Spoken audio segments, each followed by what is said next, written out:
विषय हिंदी, मुख्य पाठ पुस्तक क्षितिज के गद्य खंड का राम वृक्ष बेनीपुरी जी का बाल गोविंद भगत शीर्षक पढ़ा रहे हैं। इसका सारांश पिछले 2 क्लास में समझा चुके हैं। अभी इसका प्रश्न उत्तर हमको समझाना है। तो पहला प्रश्न है,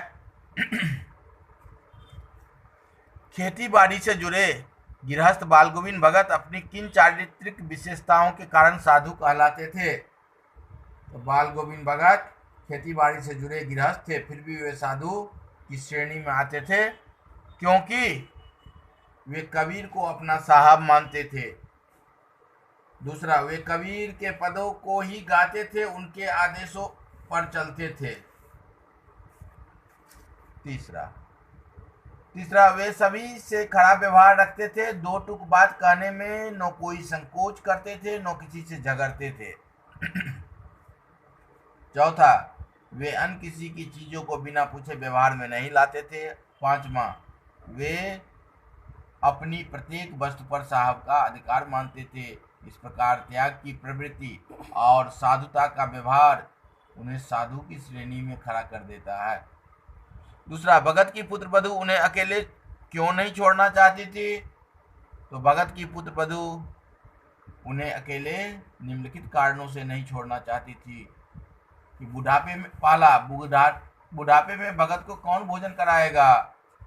दूसरा, बीमार पड़े तो कौन सहारा देगा? तीसरा, बीमार पड़ने पर कौन पानी देगा?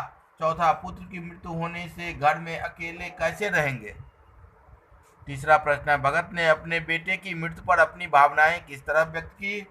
तो भगत ने अपने बेटे की मृत्यु पर अपनी भावनाएं निम्नलिखित प्रकार से या इस प्रकार से व्यक्त की। पहला, मृतक पुत्र को आंगन में चटाई पर लिटाकर सफेद कपड़े से ढक दिया। दूसरा, मृतक पुत्र के ऊपर फूल और तुलसी के पत्ते बिखेर दिए और सिरहाने पर एक दीपक जलाकर रख दिया। तीसरा, उसके समीप आसन पर बैठकर हमेशा की तरह कबीर के पदों को गाने लगे और पुतों को समझाने लगे कि आत्मा का परमात्मा से मिलन हो गया है, विरहिणी अपनी प्रेमी के पास जा चुके हैं, इससे अच्छा समय और कौन होगा? चौथा, पुतों को समझाते यह समय रोने का नहीं उत्सव मनाने का है। चौथा प्रश्न है, भगत के व्यक्तित्व और उनकी वेशभूषा को अपने शब्दों में प्रस्तुत कीजिए। भगत के व्यक्तित्व और उनकी वेशभूषा का अपने शब्दों में वर्णन करना है।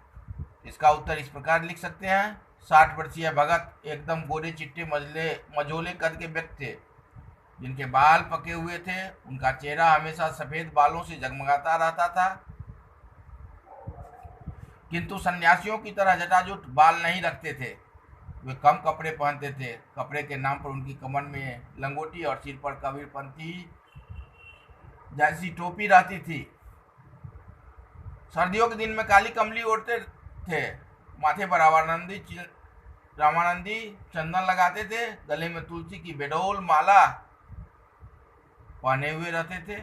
इस तरह साधु के वेश में रहते थे। उनका जीवन आदर्श साधुता से परिपूर्ण था। तो आज 4 प्रश्नों का उत्तर समझा दिए हैं, बाकी 4 प्रश्नों का उत्तर अगले क्लास में समझाएं।